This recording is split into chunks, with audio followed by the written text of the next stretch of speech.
जय हिंद दोस्तों, यदि आप आर्क वेल्डर हैं तो कौन सा डायामीटर रड के लिए कितना एम्पियर का करंट चाहिए ये जानना बहुत ज़रूरी है। दोस्तों, यदि आप करंट का सिलेक्शन गलत करते हैं तो वेल्डिंग रड मेटल के साथ या तो चिपक जाता है या फिर प्रॉपर वेल्डिंग नहीं हो पाता है। दोस्तों, सबसे पहले ये डिसाइड करना होगा कि किस टाइप के मटेरियल को वेल्ड करना है, क्योंकि अलग अलग मटेरियल के लिए अलग अलग वेल्डिंग रड का डिज़ाइन किया जाता है। जैसे SS stainless steel, carbon steel, cast iron, mild steel, तो ये अलग अलग मटेरियल है और ये अलग अलग मटेरियल के लिए अलग अलग वेल्डिंग रड डिजाइन किए जाते हैं। तो सबसे पहले आपको डिसाइड कर लेना होगा। यदि आपने डिसाइड कर लिया है तो चलिए फिर इलेक्ट्रोड का करंट जानते हैं। तो करंट इलेक्ट्रोड का डायामीटर यानी कि इलेक्ट्रोड की मोटाई और मटेरियल पर डिपेंड करता है। आज 6 टाइप का electrode diameter current selection range जानेंगे। तो सबसे पहले जो है 2.5 mm, तो 2.5 mm में E6010 या फिर E6011 के लिए आपको 40 to 80 एम्पियर का रेंज सिलेक्शन करना होगा। और E6013 जो मोस्टली सबसे ज़्यादा यूज होता है, इसके लिए 45 to 90 एम्पियर रेंज रखना होगा। और E7018 के लिए आपको 70 से लेके 110 यानी कि 70 to 110 एम्पियर का करंट का सिलेक्शन रखना होगा। E7018 मतलब E मतलब होता है इलेक्ट्रोड और उसके बाद का 7018 इसका जो नंबर है, और इसके भी अलग अलग मतलब होते हैं। अगर आपको जानना होगा तो कमेंट बॉक्स में आप लिख सकते हैं। तो सेकंड में इलेक्ट्रोड डायामीटर जो होगा 3.15 mm होगा और इसमें E6010 या फिर E6011 के लिए 75 से लेके 125 का करंट सिलेक्शन रखना होगा। और E6013 के लिए 80 to 130 यानी कि 80 से लेके 130 एम्पियर रखना होगा।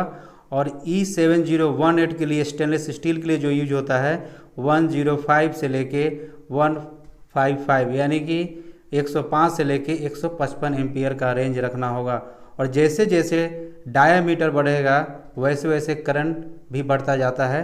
और इसका जो रेंज सिलेक्शन है 80 to 130 या फिर 105 से लेके 155 वो इसलिए होता है क्योंकि मेटल के ऊपर डिपेंड करता है कि यदि आपने 7018 रड यूज कर रहे हैं और उसमें क्या है कि अगर बहुत लाइट वेट का मेटल है तो उसके लिए क्या होगा कि आपको एम्पियर का यानी कि करंट का सिलेक्शन जो है 105 से लेके 155 के बीच में या फिर उससे कम रख सकते हैं। 105 से 110 रख के आप उसको वेल्ड कर सकते हैं ताकि वो अच्छी तरह प्रॉपर वेल्डिंग हो जाए। इसीलिए जो करंट सिलेक्शन का जो रेंज है वो ज़्यादा रहता है।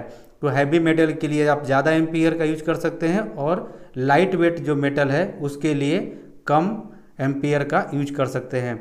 अब चलिए थर्ड में आ जाते हैं 4th mm में। तो 4th mm डाया का अगर इलेक्ट्रोड है तो इसके लिए E6010 या फिर E6011 के लिए 110 से लेके 170 एम्पियर का करंट रेंज रखना होगा। इसके बाद E6013 के लिए 105 से लेके 180 एम्पियर का रेंज रखना होगा, यानी कि 105 से लेके 180 एम्पियर का रेंज रखना होगा।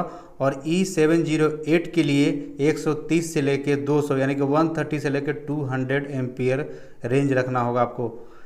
उसके बाद चलते हैं फिर 5 mm रड के लिए, जो कि इलेक्ट्रोड का डायामीटर जो है 5 mm है। और उसमें E6010 के लिए या फिर E6011 के लिए 140 से लेके 215 यानी कि 140 से लेके 215 एम्पियर का करंट रेंज रखना होगा। और E6013 के लिए 150 से लेके 230 यानी कि 150 से लेके 230 एम्पियर का करंट रेंज रखना होगा। और E7018 के लिए 200 से 275 एम्पियर का करंट रेंज रखना होगा। और लास्ट में 2 और डायामीटर का जो रड है उसके बारे में भी जान लेते हैं। यदि 1.6 mm का रड हो तो उसके मिनिमम जो करंट एम्पियर जो आपको सिलेक्शन करना है 25 एम्पियर और मैक्सिमम जो करना है आपको 45 एम्पियर करंट सिलेक्शन कर सकते हैं।